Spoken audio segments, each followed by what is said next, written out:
Hello everyone, I'm Carmen Lundy and welcome to Jazz Speaks Art.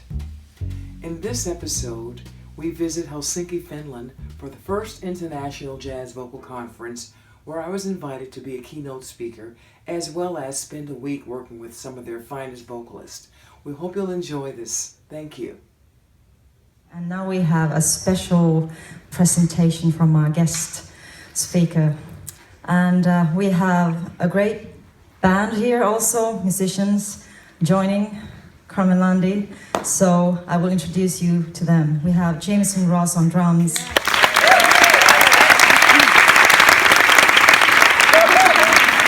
Darryl on bass.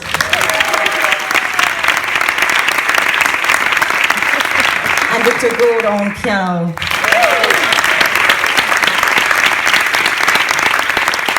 And we have a great pleasure of having this wonderful singer, composer, and beautiful educator. You have such a great touch in your everything what you're doing. So we are very thrilled to have you here.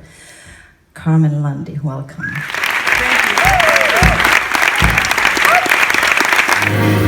Daybreak,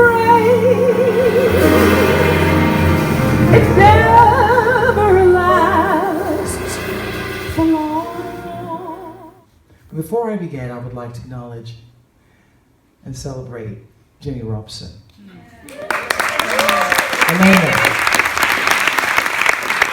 In particular, and the jazz faculty, of course, here at the Sibelius Academy for putting this conference together. I would like to express my gratitude to the students who participate in the workshops. That includes our rhythm section. Great guys. Thank you for making this such a fulfilling experience. We hope to continue to aspire to greatness and complete joy in celebrating the art of jazz through song. I think about this question you've asked me to talk about the art of jazz singing.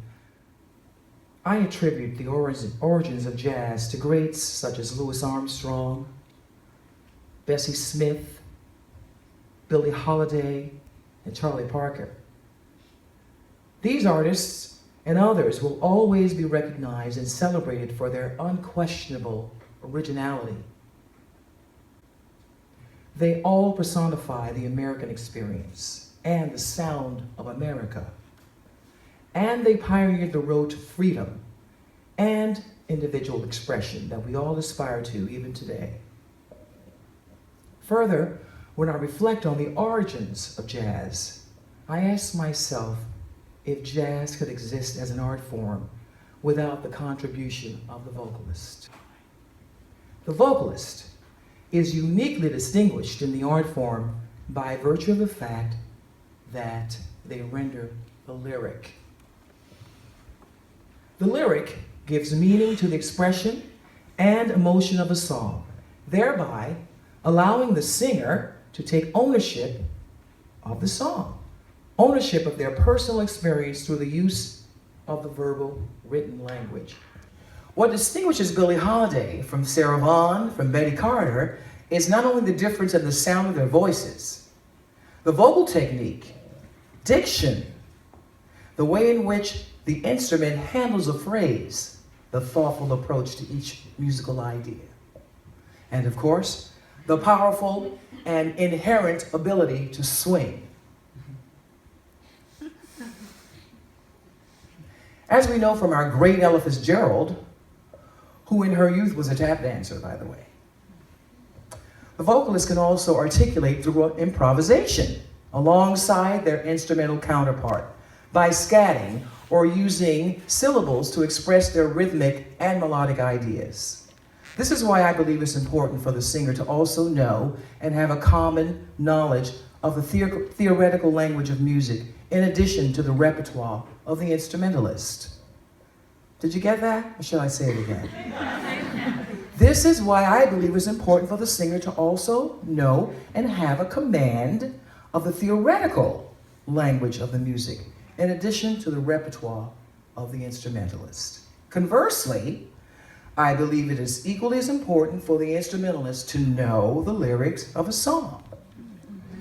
Many have said that the great tenor saxophonist Dexter Gordon, would not play a tune if he did not know the lyric. Listen to his tone, and you can hear him shaping the sound and the meaning of the words. Many of our great singers, including Dinah Washington, Sarah Vaughan, Shirley Horn, Nina Simone, and Carmen McRae, were accomplished pianists. How liberating it is to have such confidence in knowing how to play an instrument, any instrument, and be able to accompany yourself. Something else to aspire to in the room here, all of us. None of the artists I've mentioned here could have made such a contribution if not for the African American experience. From those slave songs of call and response, to the church hymns, to gospel, ragtime, the blues. Jazz and blues is everything American, America's classical music. And jazz and blues, in my opinion, is America's greatest gift to the world. For many, including Mary Lou Williams, to Bud Powell, Herbie Hancock, to Dizzy Gillespie, to John Coltrane, to Freddie Hubbard, to Dave Brubeck, to Wayne Shorter, to Cannonball, to Quincy Jones, to Nina Simone, one of the first vocalists, pianists, and composers, to Thelonious Monk, to B.B. King, to Hendrix. Oh my God. Think about it. What you're seeing projected on the screen behind me are photos of some of America's greatest jazz icons. Buddy Bolden preceded Louis Armstrong. A lot of people don't know that. You know, you have to think about it. Every one of us has been influenced by someone. And even though Louis Armstrong has been given the credit for being the father, the grandfather, the great-grandfather of the music, he had a great-great-great-grandfather. Trust me, he did. So, as I move forward into the 21st century, my question to you is this. How do you see your contribution to jazz, present and future? Will you be satisfied with simply taking what has been done and redoing it many times over, which is in and of itself quite challenging, and one can certainly make a successful career of doing just that? Or are you willing to honor the history of this music by finding your own voice and taking even greater risks to move jazz into the future with original ideas that define the times we live in without compromising the origins, essence, and integrity of this great art form? Will you be part of the shape and soundscape of tomorrow's jazz? Jazz of the 21st century. It is not enough to simply enter a time capsule of the past and expect for the most innovative, creative, and inspired music of all time to thrive and sustain its value in the current climate of pop culture. We must, as artists and musicians, find a way to perpetuate the highest form of creativity into a most intimate relationship with audiences all around the world. There are endless ways to interpret and apply major, minor, modal, diminished scales, and using the real book as a default tool for learning repertoire on your creative improvisational expression. This in and of itself is not enough. In my opinion, just not enough. It is equally important to develop and value the new composition. What about jazz in the new songbook? We also must develop an eighth sense and command of rhythmic concepts, as well as embrace the multicultural contributions that have also influenced jazz. As professors and as practitioners of this music, it is essential that we find a perfect balance between the academic approach in our jazz studies and the basic need to express emotion through dance and song. Because after all, music is meant to lift the spirit. As in the words of the great Duke Ellington, it don't mean a thing if it ain't got that swing. Do what you will, do what you want, do what you can, do what you do. Thank you.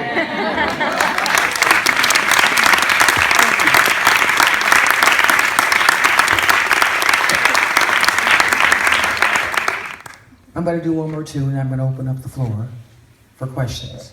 Is that okay? Yeah. Okay. When will they learn?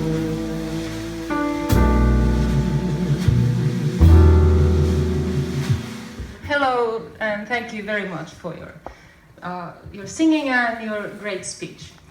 I would like to ask, how do you think the spiritual and the emotional side should be taught in jazz?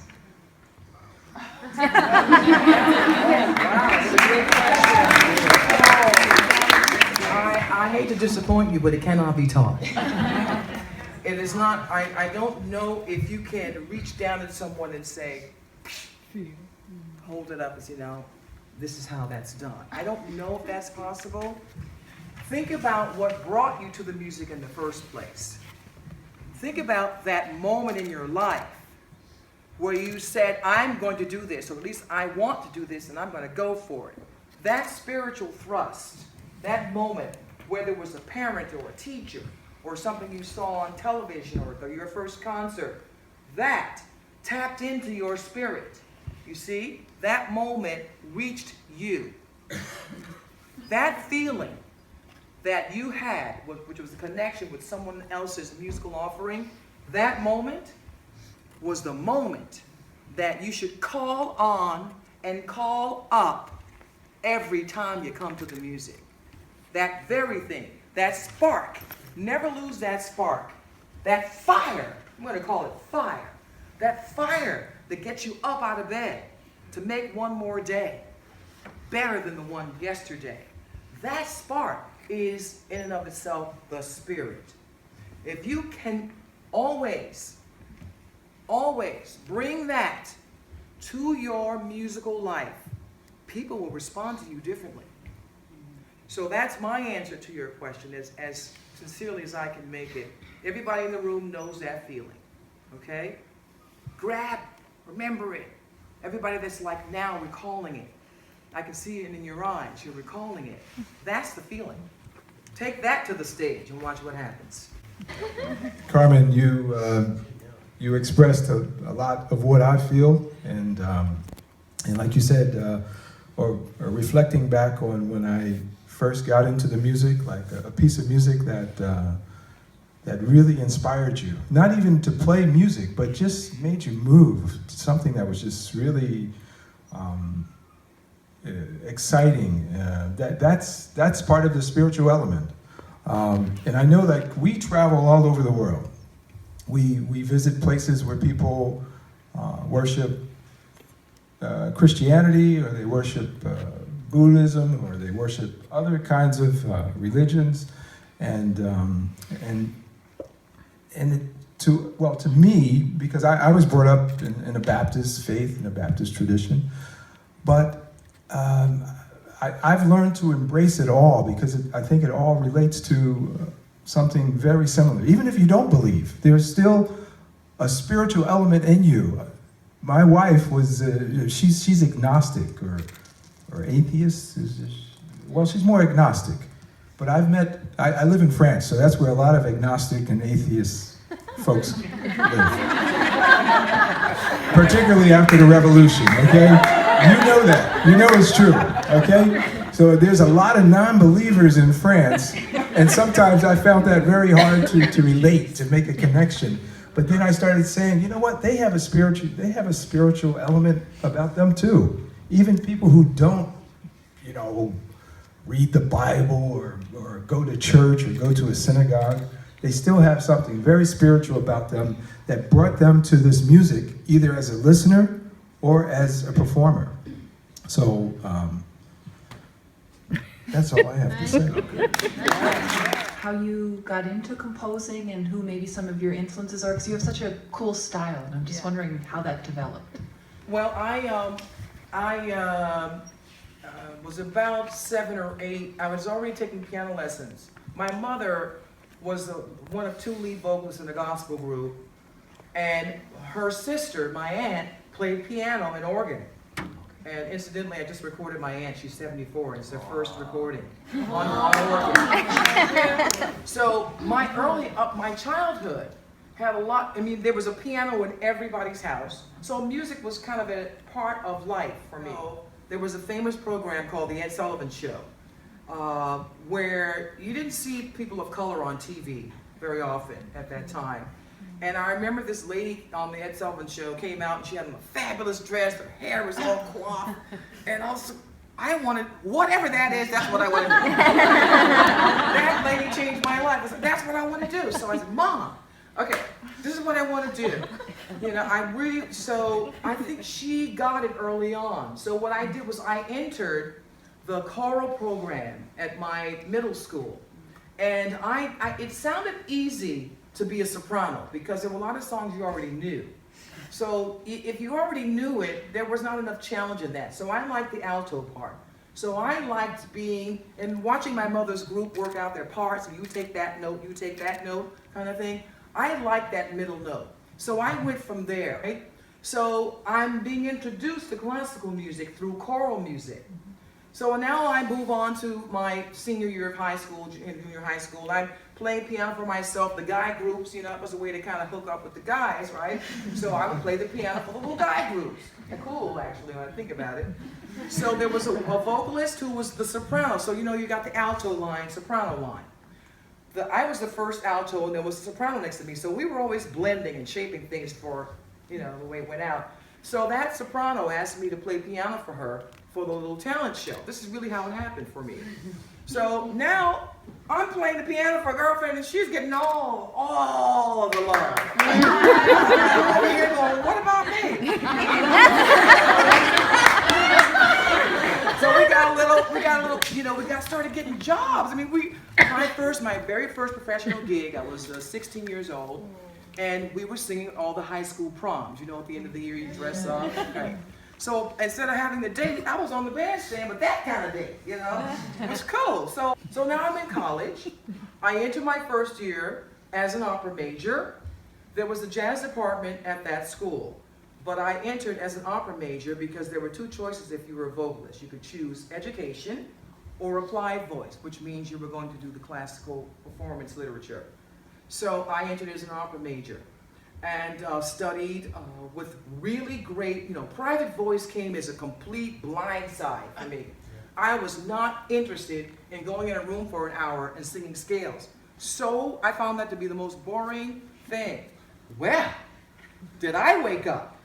Okay, I woke all the way up when I realized that perhaps some of those other singers and chamber singers and chorus in college are singing rings around, sight reading. I mean, really like spot on. I thought maybe I need to get serious about this, and I did. So now I got this classical voice thing going, and David Roystein, who I met in high school when they would bring the accompanist in to play the concerts, you know, have the real guy come in. The real guy not only had his classical chops together, he could sit down and play, give me a gorgeous C major 7, like with some stuff in it. Okay, right? And I was doing Carole King's tune, You Make Me Feel Like. Right, I was doing that too. Blah, blah, blah, blah, blah, like it's just a regular old, you know, second inversion C chord. When he played that bad boy, I was like, what was that? What? Do that again. Do that. Whoa. So he's like, oh, that's jazz. Those are jazz voicings. I was like, well, you're going to have to show me that. Because, you know, I'm a little piano player anyway already, right? You're going to have to show me that. He said, oh, really? You don't know what jazz? I don't. What are you talking about? He said, well, so after school that day, he went to his Volkswagen van. He popped in the cassette, and he popped in Cannonball Adderley, Bill Evans. He had one of my first records was Bill Evans' Waltz for Debbie. Okay? He popped in Cannonball. He popped in Herbie Hancock. The first Herbie record I ever heard was Fat Albert Rotunda. Good one to start with. okay? Bedtime story, all that great stuff. So I'm 16 years old, never even, I mean, I didn't grow up with jazz. That was like, oh no, talking about religion, oh no. There would be none of that, okay? On some of those family parties, there was a guy that would visit the family, he played a serious blues guitar. And we would go to juke joints and all that stuff. So we could do that on Saturday and kind of like be apologize next day. So I had a little bit of the inkling of the blues. So I'm getting blues and gospel, but jazz? Oh, that was totally like new to me. So what happened was, David, who is now the head of the jazz department at Cal Arts in the University in California, David said, oh, Carmen, let's check this out. So keep in mind, I have not heard a jazz singer. The first time I had heard a jazz vocalist, I was already a sophomore in college. True story. So what happened for me was, I'm at this school in this classical opera program. There's a jazz department upstairs. So my voice teacher is the person that I credit with allowing me to move into this thing that I was destined for. She would bring in tunes like Spring Can Really Hang You Up the Most. She brought in a lot of those stage tunes. And she would have David come in. David turned out to be at the same university. We didn't even know it. We got there and realized we were at the same school. So David would come in and play for me on those tunes. So after the first year, now I'm in my sophomore year, there was a serious thing I had to address where I was going with this music. So there was a meeting that was held by the jazz department and the classical department about Miss Lundy. And what they decided to do was allow me to switch my major to jazz, but I had to take all the classical stuff and all the jazz. So now I'm in improvisation for the first time, arranging for the first time, composition, what? And it really was cold. I mean, I just really had to fall in. That's how it happened to me. I never thought about, I just wanted to be this great interpreter, which is what we were all in the room aspired to. We want to interpret this great music and make it our own. That's what they expect jazz singers to do. Interpret the heck out of it, and then scat, right? And then do it some more, and come back and find another hip tune, and another one, and another obscure one, because everybody, of course, has done Shadow of Your Smile and Funny Valentine. So you're like out there like scratching for new stuff. All the time you're looking for something that nobody else has done, right? Are you right? Am I right? Nobody's ever said, write me something. Bring me something of yours. So what happened was, I'm in class with Pat Metheny, Bruce Hornsby, Gil Goldstein. These are my classmates, right? They're showing up in Ronnie Miller's class. Ronnie Miller's a great composition arranger, right? Teacher. Ronnie would say, okay, so Pat would come in, give me a C major, give me a B flat Lydian, and give me G flat major 7, G flat major 7. Okay. He would do that. Bring me a tune tomorrow, he'd say. What? Transcribe Coltrane tomorrow. Bring me a transcription of a Coltrane. I'm like, what does transcription mean? Because somebody just tell me. So what happened for me was, because I was allowed to change my major and fulfill that interest, I just kept writing. So now David is saying, Carmen, I got this tune for my senior recital. You know, you all get that, right? I got this tune, I was wondering if you could sing it. So now I'm hearing myself for the first time. I'm not hearing the comparative of that version that I used. I'm doing my studies, I'm learning about Billie Holiday. The first time, my bass player, Jeff Holt, hey, we were outside on a break. He had a cassette, kind of you push like this, they were like this, a box. And you would go, check this out, Carmen. It would be,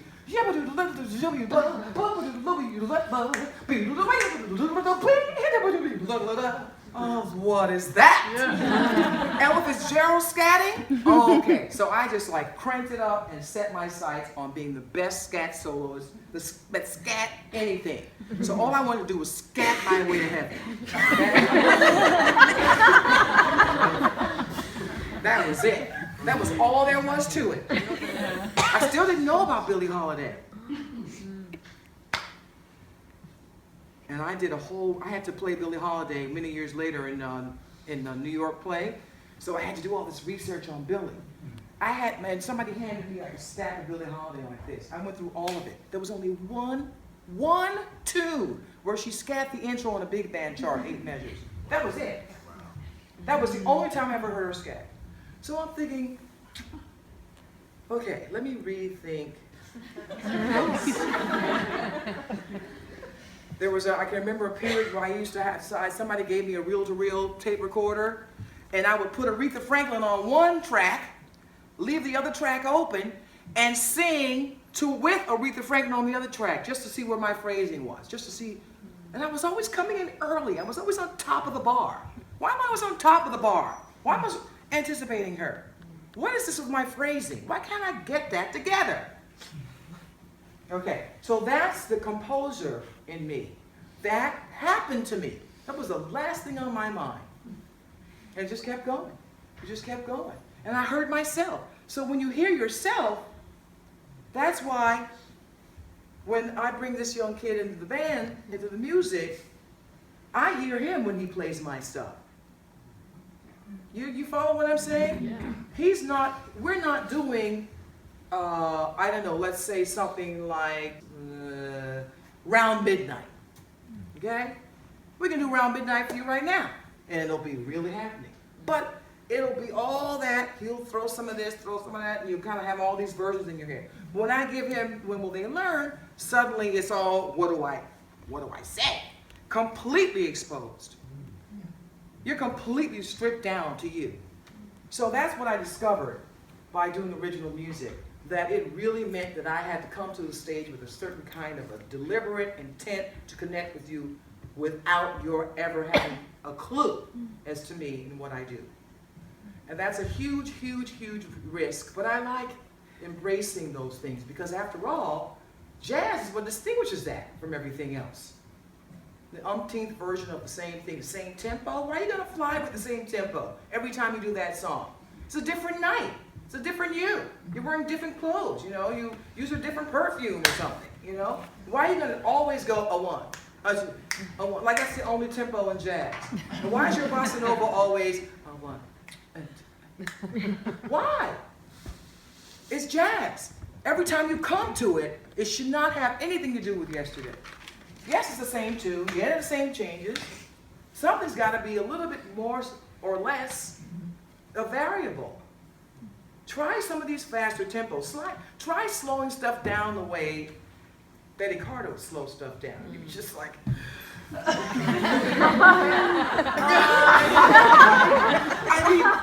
and then she would go, ready guys? Pick up your instruments. Watch this. Things. See about it? I'm going to give you the tempo, right? Let's just go for it, right? 1, 2, 3.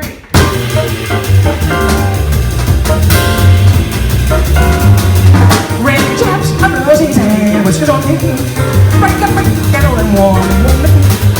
Brown paper packages, tied up with a string. They are a few of my favorite things. Now roses and there's apple strudel. Your razor's flavor that's done with the rope. While he said 5 of them are on everything. Oh, a few of my favorite things. When it all back, you know these things. When I'm feeling sad. I said, everything, and then I don't see.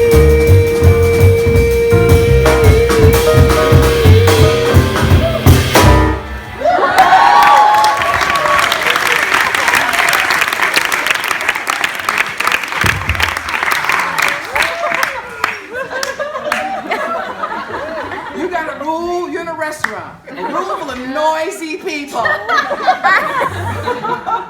Totally thinking you're some backdrop, like the screen right here with all these amazing people behind me. Now you gotta do something. I'm here. It's live.